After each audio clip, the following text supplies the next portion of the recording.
감출 수는 있어요. 그러나 하나님은 모든 걸 어떻게 돼요? 다 아세요. 아까 김혜진 선생님이 잠깐 고백했을 때 하나님이 모든 것을 다 아시는 것 같아서 소름이 돋았다라고 말씀을 하신 것처럼 정말 하나님은 모든 것을 다 알고 있고 내 속마음에 그 조그만 차마 부끄러워서 내가 생각조차도 하기 싫어라고 스스로가 했던 그 모든 생각도 벌써 하나님은 알고 계신다는 거예요. 그래서 우리가 그것을 터치할 때 어떻게 나오냐면 회개가 터지거든요. 아, 이런 것까지 다 알고 계시고 이런 것까지 만지시는구나 라는 것들을 우리가 깨달을 때면 어쩔 때는 소름이 돋을 때 있고 어쩔 때는 너무 기쁠 때가 있고 어쩔 때는 회개가 나올 때가 있고 어쩔 때는 너무 감사할 때가 있어요. 그저 나는 스쳐 지나가는 말이었는데 주님은 그거를 기억하시고 하시다니 이제 이렇게 느낄 만큼 그런 하나님한테 우리는 신실해야 됩니다. 하나님을 섬기는 데 있어서 계산이 들어가면 안 돼요. 하나님을 섬기는 데 있어서 내가 딜을 하면 안 돼요. 말씀 가지고 딜을 하는 게 아니에요. 아, 하나님께서 나 11조 내면 이렇게 준다 했으니까 하나님 저 11조 냈어요. 하나님 하나님께 헌금을 이 정도 하면 하나님이 100배, 1000배를, 만배를 준다 했으니까 말로는 그렇게 안 하죠. 그런데 우리가 깊은 속마음에는 그런 계산들이 있단 말이에요. 사람인지. 그러면 그런 게 성령께서 나를 터치해서 생각나게 한다면 우리는 어때야 돼요? 회개의 모습으로, 회개의 자세로 돌아가서 주님, 제가 또 이렇게 계산적으로 주님 앞에 나아가요. 주님, 용서해 주세요. 저 왜 자꾸 이런 마음이 들까요? 주님, 만져주세요. 이렇게 스스로 누가 보지 않더라도 내 자신이 나를 세우신 하나님 앞에 신실해야 된다라고 말합니다. 그게 왜냐? 그게 거룩한 모습의 또 한 가지예요. 그래서 예수님은 하나님에게 신실했다. 그래서 모세가 하나님의 온 집에서 한 것과 같이 예수님도 하나님에게 신실하셨다. 또 3절에 보면 예수님은 모세보다 더욱 영광을 받을 만하다. 왜? 마치 집 지은 자가 집보다 더 존귀한 거예요. 그러니까 뭐예요? 우리가 예쁜 집을 봐요. 막 이렇게 예쁜 집 정말 감탄해요. 그런데 와, 집이 정말로 좋다라고 했는데 이 집을 도대체 누가 지었느냐라고 했을 때 정말 생각할 수도 없을 만큼의 너무너무 좋은 집이에요. 어떻게 이런 아이디어와 어떻게 이런 계산, 어떻게 이런 구조까지 생각해냈을까 하면은 그 집보다 더 누가 더 위대해 보여요? 그 집을 지은 사람이 더 위대해 보이는 거예요. 좋은 집, 위대한 집, 아름다운 집을 보면 오히려 집 지은 자가 어떻게 돼요? 더 뛰어날 때가 있어요. 마치 예수님은 그런 존재라는 거예요. 내가 3절에 보면은 예수님은 모세보다 더 영광을 받을 만해. 왜? 예수님은 누구니까? 하나님의 아들이에요. 모세는 뭐예요? 그냥 집이에요. 그쵸? 육적인 사람이에요. 정말 대단해요. 이스라엘 백성을 구원했고 또 10가지 재앙을 통해서 정말 하나님의 살아계심을 또 그 애굽의 왕들에게 보여줬고 광야에서 정말로 그 남성 장정들만 해도 600만 명이 넘는다는 그 모든 사람들을 다 끌고 가서 정말로 이렇게 광야 생활 40년을 돌면서 모세가 했던 일을 생각하면요. 정말 모세를 모세를 전후로 봤을 때 그럴 만한 위대한 사람은 없어요. 그런데 그 위대한 사람을 지은 사람이 누구예요? 하나님이죠. 그 하나님의 아들이 예수님이잖아요. 그러니까 아무리 집이 뛰어나다 그래도 집이 뛰어나도 그 집을 지은 사람이 누구야? 집 지은 사람이 더 위대한 거야. 그랬을 때 누가 그런 존재다? 예수님이 그런 존재다라고 하는 거예요. 모세는 집이라는 거죠. 집. 하나의 육신 덩어리지 어떤 그런 아무리 모세가 뛰어난들 하나님은 아들을 따라갈 수가 없어 라는 말이에요. 그래서 예수님은 그만큼 위대하다. 즉 하나님이시다라는 것들을 지금 말씀해주고 있는 거예요. 그러면서 4절에 집마다 지은 이가 있으니 만물을 지으신 이는 하나님이시라. 다 집집마다 집이 있으면 다 집을 지은 사람이 있을 거 아니에요. 그러니까 그렇듯이 이런 이 세상의 만물들, 이런 우리들의 인간의 이런 우리들을 지으신 이도 분명히 있을 건데 누구시다? 그분이 하나님이시다라고 지금 선언을 하고 있는 겁니다.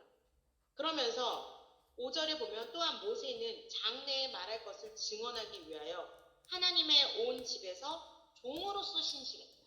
즉 모세는 뭘로 쓰신 종으로서 그 주인에게 성실했다는 거예요. 신실했다는 거예요. 거짓이 없었고 성실한 거예요. 우리는 하나님 앞에 그런 존재가 돼야 돼요. 근데 예수님은 어떤 존재였다? 6절에 보면 그리스도는 그랬어요. 그리스도라고 지칭을 하는 그 단어는요. 기름 부은 자예요. 기름 부은 자. 하나님 앞에 기름을 받아서 우리에게 기름을 부어요. 성령의 거룩한 기름 부음. 성령의 은사들을 이렇게 부어주시는 그런 기름 부음을 받은 자, 기름을 부어주는 자로서 명칭을 할 때는 그리스도라고 말하거든요. 그래서 그리스도는 하나님의 집을 맡은 누구로서? 아들로서 신실했다라고 말하고 있어요. 그래서 우리가 그러면서 뭐라고 말하냐면 이제 우리에게 말합니다. 우리가 소망의 확신과 자랑을 끝까지 굳게 잡고 있으면 우리는 그의 집이다라고 되어 있어요. 모세가 이렇게 위대한 일을 하고 모세가 이렇게 하나님의 종으로서 열심히 해서 정말 뛰어난 사람이다라고 말하지만 예수님은 그 모세보다 더 위대한 사람이다라고 이렇게 말을 해줬어요. 하나님의 아들로서 그리스도로서 정말 차원이 다르다라고 설명을 해줬습니다. 그러면서 우리에게 부탁하는 말은 너네는 거룩한 형제로서 부르심을 받았다. 너네가 그 거룩함을 따라가기 위해서는 예수님을 깊이 묵상해야 돼. 예수님이 어떤 존재이고 예수님이 어떤 삶을 살았는지 너네는 말씀을 통해서 깊이 묵상해. 그래서 예수님이 승천하실 때 뭐라고 말했냐면 너희는 성령을 받기까지 예루살렘을 떠나지 말라 했어요. 성령을 왜 보내주셨을까요? 성령을 왜 보내주셨어요? 성령이 여러 가지 일을 하거든요. 근데 성령이 하는 여러 가지 일 중에 하나는 뭐냐면요. 예수님의 말씀이 생각나게 해준다고 했어요. 예수님의 말씀이. 그래서 우리가 성령이 충만한 사람들을 보면요. 어떤 어려운 순간에 뭐가 생각이 나요? 말씀이 생각이 나요. 그거 누가 한 거예요? 성령님이 나에게 알려주신 거예요. 그래서 우리는 성령을 받으려고 늘 그 기름 부음을 받으려고 늘 애써야 돼요. 우리는 그냥 내가 머리가 안 좋아서 말씀이 생각이 안 나는 것 같고 머리가 좋아서 말씀이 생각나는 것 같지만 그게 절대 아니에요. 머리 정말 안 좋아도요. 왜 그 순간에 그 말씀이 생각났지? 라고 생각할 때가 있어요. 내가 암기를 하려고 하는데 문득 목사님의 그 설교가 확 떠올라. 어쩔 때는 그냥 찬송이 어떤 때가 뚝 떠올라. 그래서 그 순간에 그렇게 나에게 주는 메시지는 누가 하는 거다? 성령님이 하시는 거다. 왜? 예수님의 말씀이 생각이 나서 우리에게 그 말씀을 통해 위로도 주고 그 말씀을 통해서 깨우치고 회개하라고도 주고 그 말씀을 통해서 너는 이렇게 가야 돼 라고 알려주는 거예요. 내 삶의 등불로서 우리의 삶을 인도해 주는 겁니다. 그래서 우리는 성령이 예수님의 말씀이 생각나도록 해야 되니까 그래도 뭔가 들어야 되잖아요. 하나님의 원리는 심은 데서 심는 대로 거둬요. 절대 심지 않는 데서 거두지는 않습니다. 그래서 여러분이 말씀도 많이 읽고 말씀도 많이 듣고 또 내가 정말로 찬양이든 그 은혜 받는 채널을 항상 열어놔서 늘 하나님의 그 공급하심이 늘 내 마음 가운데 심어지도록 여러분이 그거는 하셔야 돼요. 심으셔야 돼요. 말씀과 기도. 그러니까 기도는 말씀을 씨앗이에요. 기도는 뭐예요? 물을 주는 거예요. 그래서 말씀의 씨앗이 내 안에서 자라나도록 하는 거예요. 씨앗만 심으면 뭐 할 거예요? 열매가 안 맺어지는데. 근데 열심히 내가 화분에다가 씨앗을 심고 물을 줘요. 그렇다고 여러분이 원하는 열매를 맺을 수 있어요? 없다는 거예요. 여러분이 원하는 열매를 맺을 수 없어요. 나는 이번에는 작년에는 너무 잘 맺으니까 올해는 못난이를 얻어야지. 올해는 농사가 잘 안 되기를 원해. 그러면 농사가 잘 안 돼요? 올해는 농사가 잘 돼야 되라고 한다고 해서 농사가 잘 되는 게 아니거든요. 열매 맺는 건 누구한테 있냐면 주님 앞에 있는 거예요. 나는 열매가 잘 맺든 안 맺든 그냥 우리가 하나님이 좋은 씨앗을 내게 주셨다. 그럼 나는 열심히 기도에 물을 줘서 내가 하나님 앞에 아름다운 열매를 내 안에 맺어주는 것을 기대하면서 우리는 묵묵히 그것을 인내하면서 보는 겁니다. 그래서 그 열매가 언제 맺어질지는 모르는 거예요. 그 열매가 나에게 어떻게 뭐 따서 먹게 하실지는 몰라요. 그러나 그 열매가 맺어지면 나는 먹는 거고 또 필요하면 하나님이 주실 것을 믿고 기다리는 거. 그게 어쩌면 자연에서 하나님의 그 원리를 우리에게 알려주는 방법이 아닌가 그런 생각이 드는데요. 똑같은 말씀을 주십니다. 그러면서 6절에 뭐라고 되어 있냐면 뭘 끝까지 굳게 잡아라?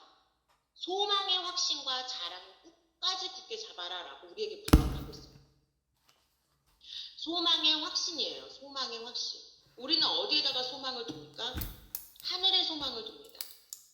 여러분이 열심히 하나님 앞에 예배드리고 이렇게 하나님 말씀대로 사는 삶의 궁극적인 목적은 무엇입니까?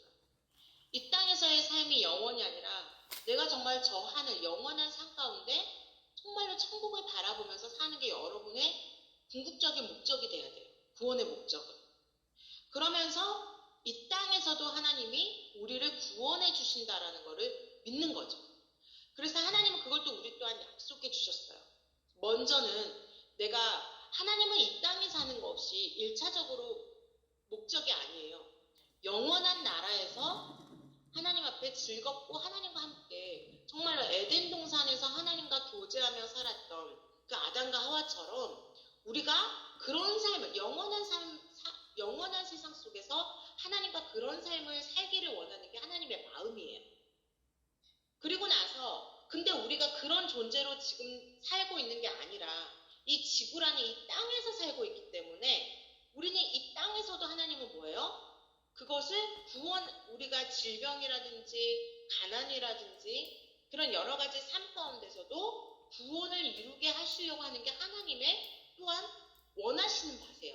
그래서 우리가 믿음을 가지면 하늘의 영혼에 대한 구원도 받지만 2차적으로는 이 땅에서도 뭐한다? 질병이나 여러 삶 가운데서도 구원을 받는다라는 것이 바로 믿음에 대한 능력이고 우리가 믿음을 가져야 되는 목적입니다. 그런데 우리가 그러면 어떻게 하면은 그걸 얻을 수 있느냐라고 했을 때 성경에서는 말씀하고 있어요. 6절에 소망의 확신, 소망의 확신. 그래, 하나님은 나와 함께 할 것이고 성령님을 통해서 늘 시시각각 나에게 알려주시고 예수님은 나를 저버리지 않고 나를 끝까지 사랑하시면서 붙들고 있어. 그것이 확신이 들어야 돼요. 확신. 소망의 확신이에요. 그래서 하나님이 나를 어떻게 이끌어갈 것인가. 하나님이 나에게 갖고 계신 그 사랑. 하나님이 나를 구원하시고자 하는 그 뚜렷한 목표. 아, 그래, 하나님은 나를 버리시지 않아. 하나님은 내가 늘 하나님 곁에 있기를 원해. 나는 늘 하나님의 사랑 안에 있는 자야. 삶이 어떻든 간에 나는 그 소망과 확신을 가져야 돼. 나는 뭐 할 수 있다? 주님 안에 붙어 있으면 나는 반드시 살아. 나는 어떤 일이 있어도 주님과 함께하면 나는 되는 거야. 그럼 어떤 상황에서든지 죽음을 앞두고 있던 상황이든지 아니면 어려움을 앞두고 있는 상황이라 할지라도 늘 주님과 함께하면 나는 끄떡없어. 늘 그러한 그 확신을 가지고 있어야 돼요.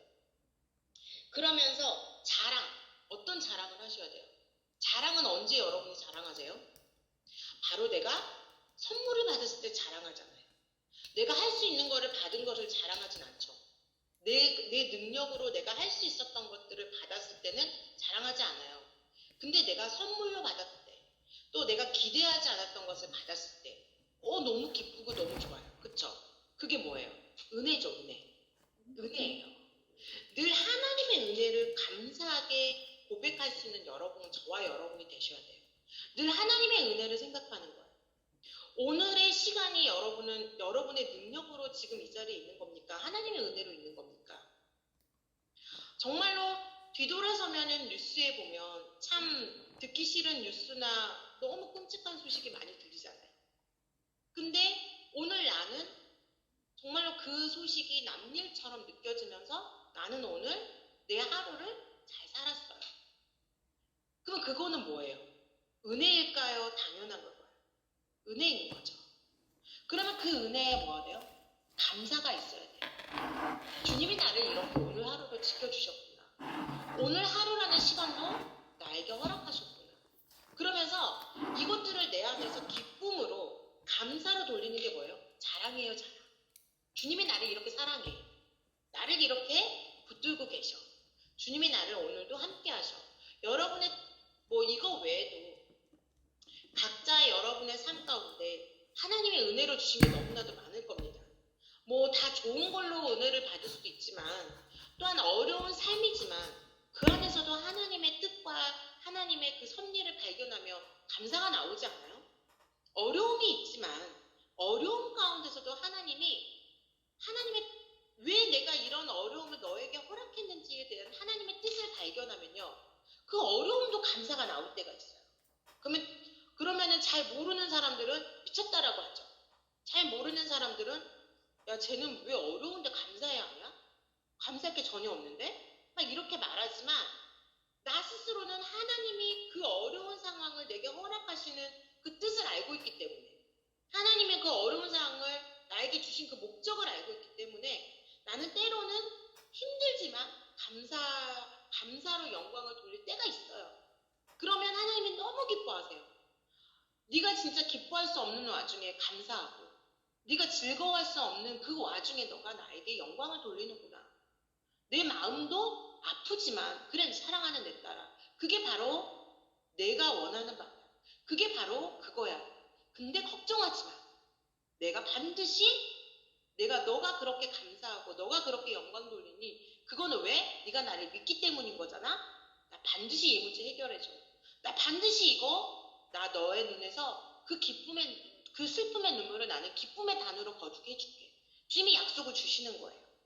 그래서 끝까지 말씀에 뭐라고 돼 있어요? 6절에 끝까지 굳게 잡고 있으면 밑줄 쫙 그어야 돼요.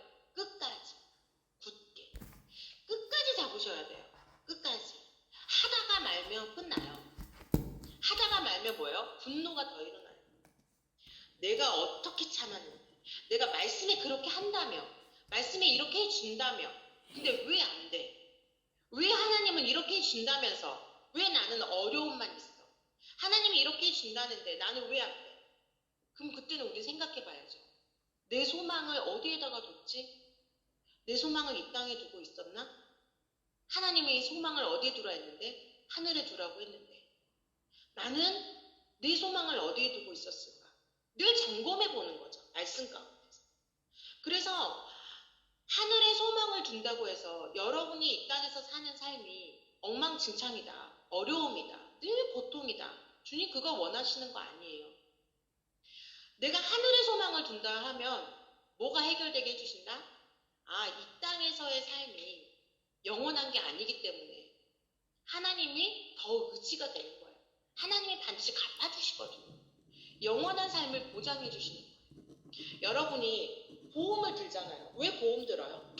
힘들어도 보험을 들 때가 있어요.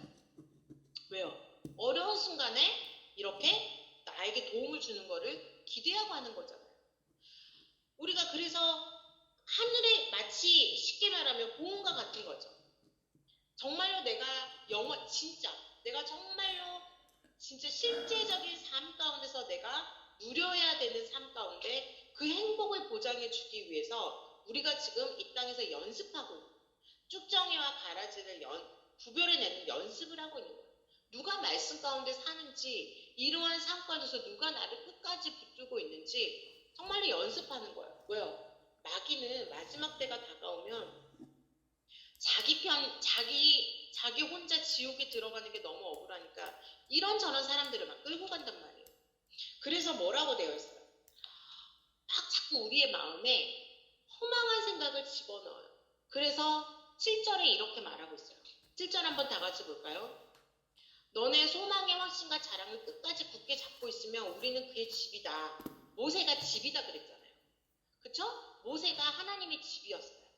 근데 모세가 어떻게 됐어요? 굉장히 정말 하나님 보시기에 또 사람이 보기에도 위대한 일을 많이 했죠. 여러분도 그와 같은 집이라는 거예요. 하나님 끝까지 붙잡고 있으면 우리도 하나님이 사용하는 하나님이 정말로 이렇게 아름답게 보는 집이 되는 거예요. 그러면서 7절에 그러므로 성령이 이르신 바와 같이 성령이 우리 마음 가운데 뭘 말하고 있어요? 오늘이죠. 오늘이 굉장히 중요한 거예요. 오늘. 어제도 아니고 내일도 아니고 오늘이에요. 오늘의 시간만 여러분의 시간이에요. 내일의 시간은 내 시간이 아니에요. 자녀와 여러분 여러분이 함께하는 시간도 오늘밖에 없다고 생각하시면 돼요. 그럼 어떻게 돼요? 자녀와 여러분이 오늘 마음이 속상했어요. 그럼 어떻게 돼요? 풀어야 돼요. 남편과 오늘 내가 속상했어. 그럼 어떻게 돼요? 풀어야 돼요. 내가 자녀와 부모가 오늘 속상해서 풀어야죠. 늘 우리는 친구와 속상했어. 풀어야 돼. 오늘이라는 나에겐 늘 내일이 있어. 안 돼. 이건 아니에요. 하나님은 단연코 오늘이라고 말했어요. 오늘 너희가 그의 음성을 듣거든. 그쵸? 마음 가운데 여러분의 삶 가운데 말씀으로든 그 음성이라는 건요. 찬양으로 줄 때가 있어요. 설교 말씀으로 줄 때가 있어요. 이렇게 기도하면서 받을 때가 있어요. 예언으로 받을 때가 있어요. 근데 문득 지나가다가 내 마음에 울림이 있을 수도 있어요. 또 옆에 가는 사람이 말할 수도 있고 또 어린 아이를 통해서 있을 수도 있어요. 늘 귀를 열어놓으셔야 돼요. 하나님은 딱 한 가지 방법으로 막 음성을 듣고 예언으로만 주시는 게 아니에요. 여러 채널을 통해서 하나님의 음성을 우리에게 들려주세요. 그런데 오늘 너희가 그의 음성을 듣거든 광야에서 시험하던 날에 거역하던 것 같이 너의 마음을 완고하게 하지 말라라고 했어요. 광야는 어땠어요? 어려운 곳이에요. 그렇죠? 즐겁고 평화롭고 아무 문제 없을 때 하나님이 너 이렇게 해 그러면 어떻게 돼요? 막 기쁜 마음으로 할 수 있을 것 같아요. 근데 언제? 광야에서 시험하던 날. 정말로 힘든 광야예요. 먹을 것도 없고 햇빛이 또 낮에는 뜨겁고 밤에는 춥고 먹을 것도 없고 다 돌밭이고 가는 것도 힘들고 내가 머물러서 안정된 생활을 하고 싶은데 계속 움직여야 되고 얼마나 힘들어요. 가도 어디가 목적지인지를 몰라요. 여러분의 삶 가운데 매일매일의 연속이 힘들다. 나 여기에도 힘들고 한 곱이 넘으면 또 고비가 있고 또 고비 있고 내 삶은 왜 이러나. 이런 게 광야일 수 있어요. 늘 고민 가운데 평안함을 누려본 적이 별로 없는 것 같아 라고 했을 수도 있어요. 그런 여러분의 광야에서 시험하던 그 날에 여러분의 마음은 어떠세요? 완고하세요? 아니면 하나님의 말씀이 들어가면 아멘하고 그렇게 하겠습니다라고 순종으로 나아가세요? 대부분의 사람들이 아마 광야에서 내가 힘든 날, 광야에서 시험하던 날이라는 건요. 내가 육적인 삶이 너무 힘들 때 말하는 거예요. 정신적으로 너무 힘들 때 말하는 거예요. 내 삶이 뭔가를 할 수 없는 그런 날에 말하는 거예요. 그때 말씀을 줘요. 일어나라고 한다든지 용서할 수 없는 그 상황 가운데 하나님은 용서하라고 말해요. 물질이 없어서 힘든데 하나님은 너는 심으라 라고 말해요.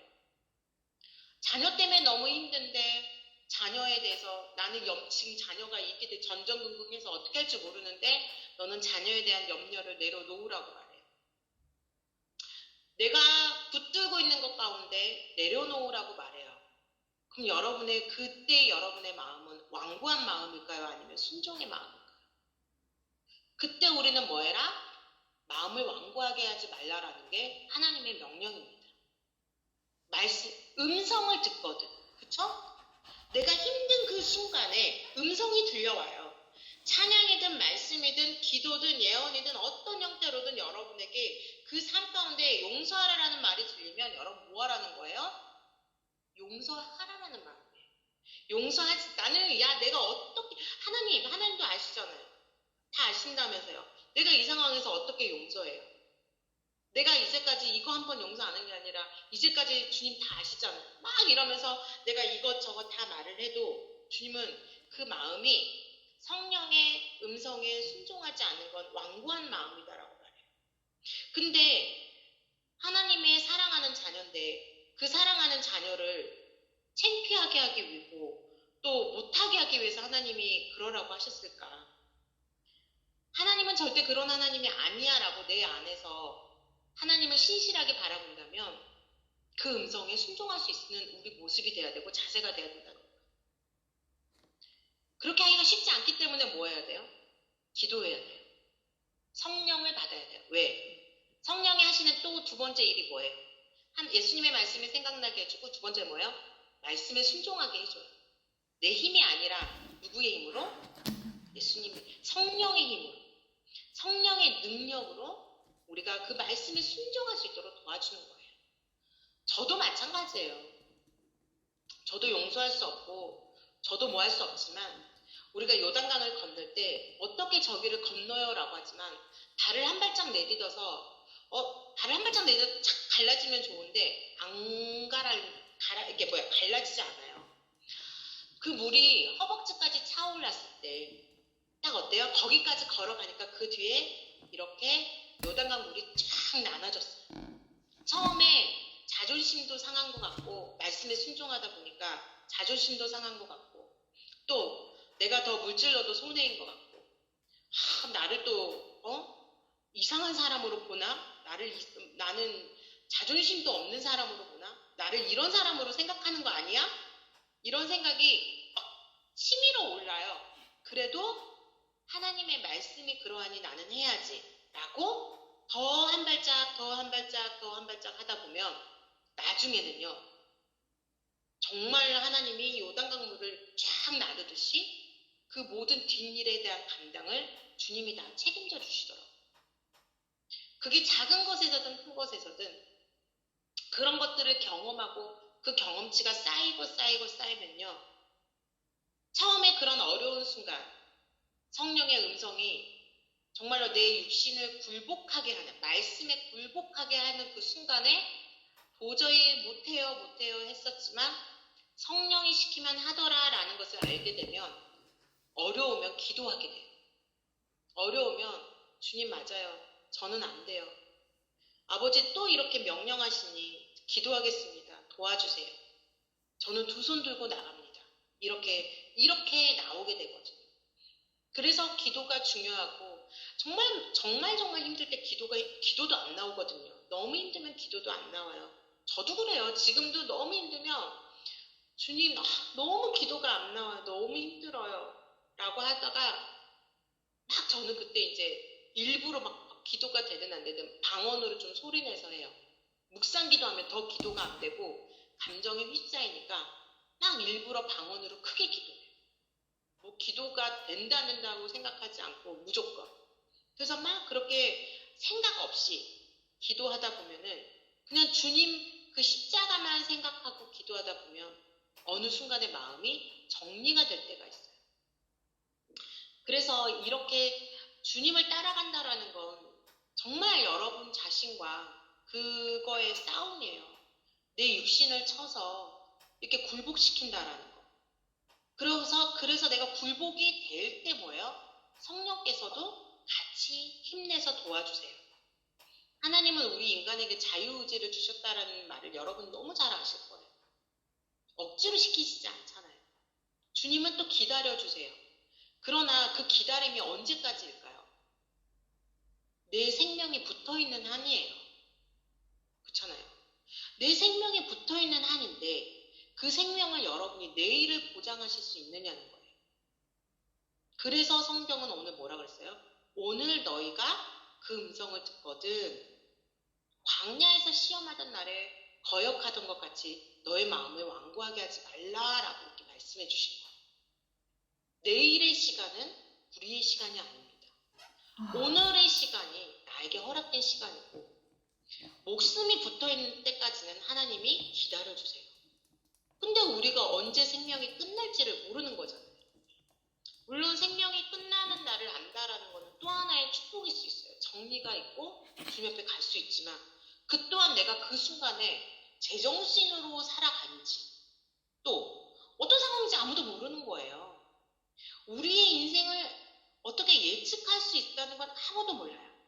그래서 오늘 저와 여러분이 이렇게 말씀을 듣고 또 우리의 삶을 뒤돌아보면서 기도할 수 있다는 게 얼마나 감사한지 모르겠습니다. 얼마나 은혜로운 시간인지 모르겠습니다. 그래서 내가 성령이 오늘 회개케 하시고 성령이 오늘 나에게 새롭게 하시면 오늘 나는 되는 거예요. 왜? 주님은 이전 너희가 나에게 고백하고 너희가 나에게 정말로 자복하고 회개한 모든 일을 다시는 기억하지 않겠다라고 주님 약속해 주셨거든요.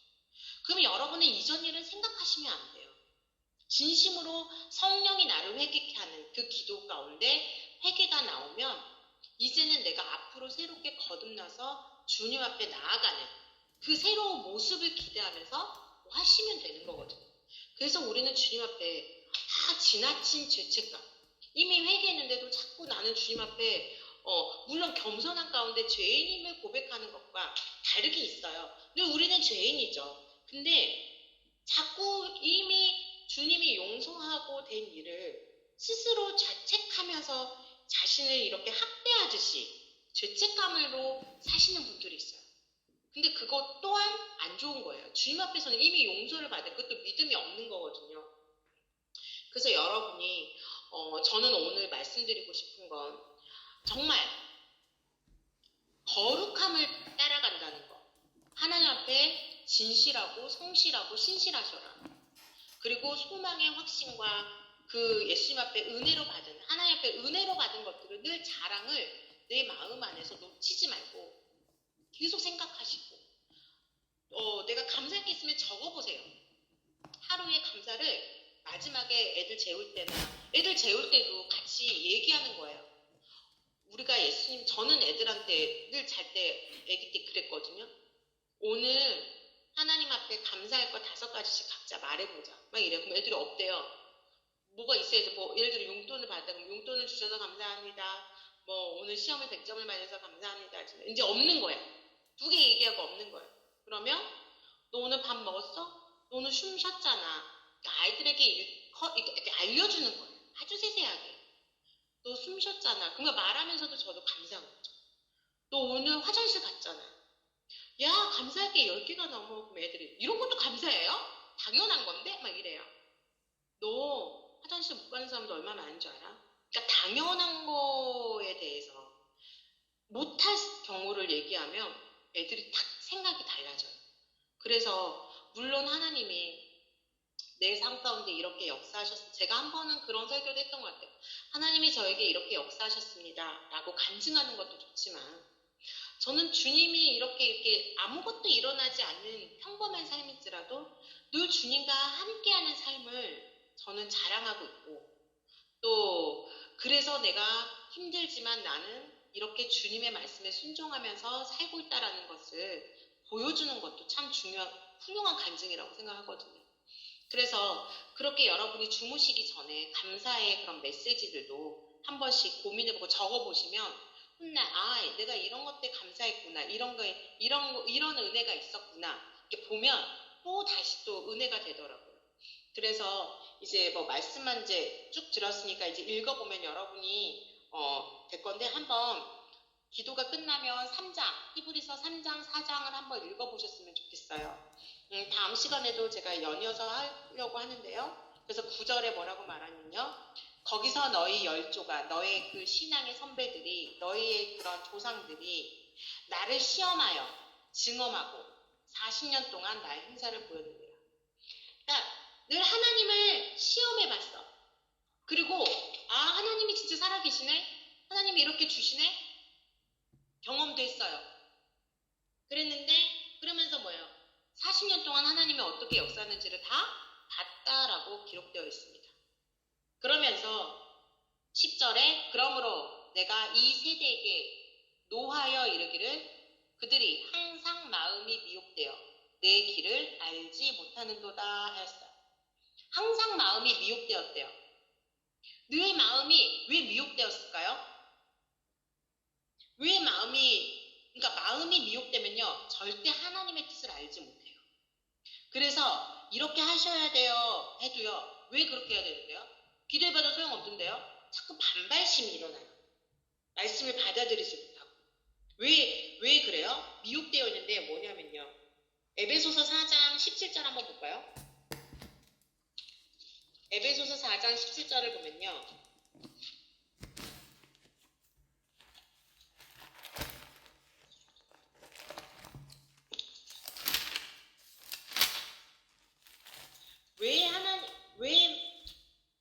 왜 항상 마음이 미혹되느냐? 17절을 보면 그러므로 내가 이것을 말하며 주와 증언하노니 너희는 이방인이 그 마음에 허망한 것으로 행함같이 행하지 말라. 그들의 총명이 어두워지고 그들 가운데 있는 무지함, 그들의 마음이 굳어짐으로 말미암아 하나님의 생명에서 떠나 있도다 그랬어요. 마음에 허망한 거, 쓸데없는 거, 필요 없는 거, 정말 본질이 아닌 거, 즉 하나님의 생명과는 관련 없는 것들, 내가 먹을 거, 입을 거, 이 세상에서 누릴 거, 취할 거, 영광 받을 거, 오로지 이 땅의 것이 최고라고 생각하는 그것들을 위해서 노력하고, 그것들을 위해서 기도하고, 그것들을 위해서 사는 것들, 가난한 사람을 돌보지 않고 약한 사람을 더 막 힘으로 눌러버리려고 하고, 가난한 사람에게 있는 것을 빼앗고, 강한 사람에게는 아부하고 막 이렇게 존경한다라고 아부하면서, 가난하고 연약하고 약한 자를 누르면서 빼앗으면서 그들을 무시하고, 이런 삶 가운데 있는 모든 것들, 그리고 내가 어떻게 하면 더 잘 살까, 내가 어떻게 하면 남들보다 더 나을까, 내가 어떻게 하면 더 남들보다 높아질까, 우리 그런 생각 늘 하고 있지 않아요? 늘 사람들보다 막 명품 가지려고 하고, 더 좋은 거 가지려고 해요. 더 좋은 집 가지려고 해요. 왜요? 좀 더 나를 알아줬으면 좋겠거든요. 좀 더 나를, 우리는 모든 사람은 그 마음들이 다 있어요. 누구나 다 인간은. 그렇지만 우리는 그것들 가운데 하나님이 또한 누리게도 하시는 부분들 분명히 있기 때문에 그게 다 나쁜 거는 아니에요. 그러나 내 마음에 그런 욕심, 허망한 생각이 정말로 가득 차 있는지 늘 점검해야 돼요. 그러면서 그들의 행함같이 행하지 말라 그랬어요. 그러면 뭐예요? 총명이 어두워져요. 뭐가 하나님의 말씀 가운데 내가 무엇을 해야 되는지에 대해서 분별함이 없어져요. 그리고 무지해져요. 그들 가운데 무지해져요. 뭐에 대해서 무지해요? 세상적인 이치로는 밝을지는 몰라요. 그러나 무엇이 생명의 길이고, 무엇이 하나님이 기뻐하고, 무엇이 하나님을 위한 길인지에 대해서는 무지해져요. 전혀 알지 못해요. 그리고 마음이 굳어져요. 마음에 어떤 말씀이 들어가도 들어가지 않아요. 내 삶이 먼저야. 내가 죽고 사는 게 먼저지. 내가 지금 교회가 중요해? 목사님이 중요해? 교회 성도가 중요해? 내가 지금 당장 죽게 생겼어. 내가 당장 지금 이래. 그래서 옆을 돌아보지 않고 뭐가 그러니까 중요한 건지를 몰라요. 하나님은요, 내가 당장 먹고 죽으려고도요, 주님께서는요, 나에게 복 주려고 하면 그거를 내놓으라고 할 때가 있어요. 그게 누구예요? 사르밧가부였죠. 당장 오늘 아들과 자기가 한 끼 먹고 죽을 것밖에 없어요. 근데 주님이 엘리야 보내요. 그래서 뭐라 그래요? 야, 너 나를 위해서 그거 음식 해와라고 했어요. 얼마나 잔인해. 그렇지 않아요? 한 끼 딱 먹을 거였는데 주의 종이 와요. 목사가 와요. 그래서 그거 자기한테 주라 그랬어요. 여러분 하시겠어요? 광야에서 시험한 거죠, 지금. 근데 마음이 굳어졌으면 안 했겠죠. 근데 그 과부는 정말 내가 이것 먹고 죽으려고 했었어요. 근데 제가 드릴게요 라고 순종해요. 그랬더니 어때요? 기름통이 마르지 않고 그 밀가루통에 밀가루가 마르지 않아요. 하나님이 그렇게 역사하시는 거예요. 근데 마음에 허망한 거를 채워주면 마음이 완고해져요. 무지해져요. 총명이 어두워져요. 그게 하나님의 음성으로 들렸을까요? 몰라요. 내가 그 사르밧가부가 알았을까요? 이 사람한테, 이 목사님한테, 이 주의종한테 이거를 주면은 나는 대박 부자가 돼. 이 가뭄을 나는 마르지 않게끔 해주는 거야. 알고 그랬을까요? 아니라는 거죠. 계산이 아니었어요. 뭐였어요? 신실했어요. 하나님에 대한 신실. 그 말씀이 뭐였어요? 나그네를 대접하는 거, 과부를 이렇게 도와주는 거, 고아를 잘 챙겨주는 거, 또 주의 종을 잘 이렇게 제사장을 잘 섬기는 거. 이게 말씀 가운데 마음이 굳어지지 않았기 때문에 그 순간에 그렇게 할 수 있는 순종함이 있었어요. 신실했어요. 그래서 그가 순종함으로 말미암아 자기가 뜻하지 않는 그런 정말로 하나님의 선물이 있었던 거죠. 그러면 그 사람은 어때요? 소망의 확신이 있는 거죠. 어려울 때 말씀에 순종하면 어려울 때나 좋을 때나 기쁠 때나 누가 반드시 나를 지켜주고 있다? 주님이 나를 지켜주고 있다. 나를 이 가뭄에서 나를 이렇게 지켜주셨다. 그래서 내가 그 하나님이 나를 지켜줬던 그 간증을 끝까지 잡고 가는 거예요. 어려움이 또 올 때마다. 그래서 정말 그래서 그 뒤에 아들이 죽었을 때도 끝까지 하나님에 대한 신뢰를 놓치지 않잖아요. 우리도 마찬가지입니다. 우리가 세상 사람, 이방인들처럼 여기서 말하는 이방인은 물론 하나님을 믿지 않는 이방인이지만 대표적으로 믿는 자든 믿지 않는 자든 그 마음의 생활 중심에 무엇을 먹을까 입을까에 대한 생각으로 신앙생활을 하는 사람들 다 포함되어 있는 거예요. 무엇을 입을까, 무엇을 먹을까, 어떤 집에 살까. 늘 이 땅에 초점을 두고 있는 사람들의 삶, 그 사람들처럼 허망한 것, 썩어서 불타 없어질 거에 대해서 소망을 두지 않는 그런 삶을 살기를 주님이 우리에게 부탁하고 계시는 겁니다.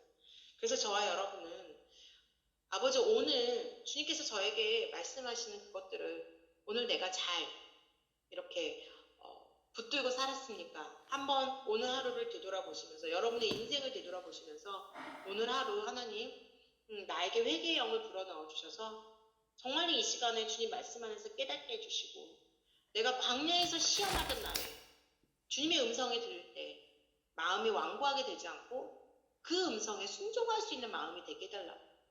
내 마음이 좋은 밭이 되어서 어떤 말씀을 심어도 잘 심고 기도로 물을 줘서 내 삶에 그 씨앗이 열매가 30배, 60배, 100배의 열매로 거두는 그런 인생이 되게 해달라고 오늘 그렇게 간절하게 기도하시는 그런 시간이 되시기를 주님의 이름으로 부탁을 드립니다. 이제 우리 기도할게요. 이제 음소거를 다 해주시고요. 제가 찬양하고 그다음에 기도 이제 마지막에 제가 이제 한 분씩 예언해드리고 기도 마치도록 하겠습니다. 이제 자기 각자의 그런 자리에서요 기도를 잘 할 수 있는 그런 공간에서 불을 꺼주시고 이제 불 꺼주면서 이렇게 기도에 집중할 수 있도록 뭐 자세는 편안하게 하셔도 돼요. 내가 기도에 그냥 기도가 그냥 이렇게 끊기지 않고 기도할 수 있는 그런 장소도 돼요. 무릎 꿇지 않으셔도 돼요. 무릎 펴고 하셔도 되고 네 의자에 앉으셔도 해도 되고 여러분이 가장 편안한 장소 기도에 집중할 수 있는 그 자세로 기도하시면 됩니다. 저는 조금 이제 화나지만 저는 오후 2시여서 화납니다. 그래서 어떻게 할 수가 없어요. 어떻게 하고 싶지만 네 여러분은 기도에 집중하시고요. 제가 찬송 틀어주면서요. 제가 그렇게 할게요. 제가 지난 시간에도 말씀드렸지만 이렇게 이제 기도하시면서 손을 이렇게 드시고요. 제가 이제 말씀드린 머리부터 발끝까지 이제 기름 부음을 제가 선포할 겁니다. 그러면 여러분이 거룩한 상상을 하시는 거예요. 아, 지금 성령께서 내게 머리에 기름을 부어서 그 기름이 내가 이제 말하면 따라가시는 거예요. 아, 머리로 갑니다. 목으로 갑니다. 그럼 여러분이 그 기름 부음이 흘러 들어가는 것처럼 생각하시고 그 흘러오는 영적인 그 육적인 감각이 있지만 그 영적인 감각이 계속 따라오면서 여러분이 느껴보시는 거예요. 예를 들어 제가 지금 성령의 기름 부음이 오늘 부어집니다. 그 기름 부음이 머리에서부터 눈으로 갑니다. 눈에서 목으로 갑니다. 이렇게 제가 말씀을 드릴 거예요. 그러면 이게 거룩한 상상을 하면서 이게 이제 내가 보이는 실상으로 가면은 이제 이게 기도가 더 깊이 들어가지고 이게 영적인 감각이 이렇게 예민해지게 이렇게 도와주는 거거든요. 그래서 그렇게 기도를 조금 따라와서 좀 깊이 있는 기도로 가보자 해서 제가 그렇게 하거든요. 그래서 여러분이 좀 그렇게 기도해 주시고 손의 감각들도 있을 거예요. 어떤 사람은 손이 지금도 막 이제 저는 약간 손에 이렇게 점점 뜨거워지거든요. 어떤 사람은 기도를 하지 않아도 기도를 하겠다라고 생각만 해도 손이 막 뜨거워지는 사람이 있어요. 터지는 사람도 있어요. 그런 것들에 대한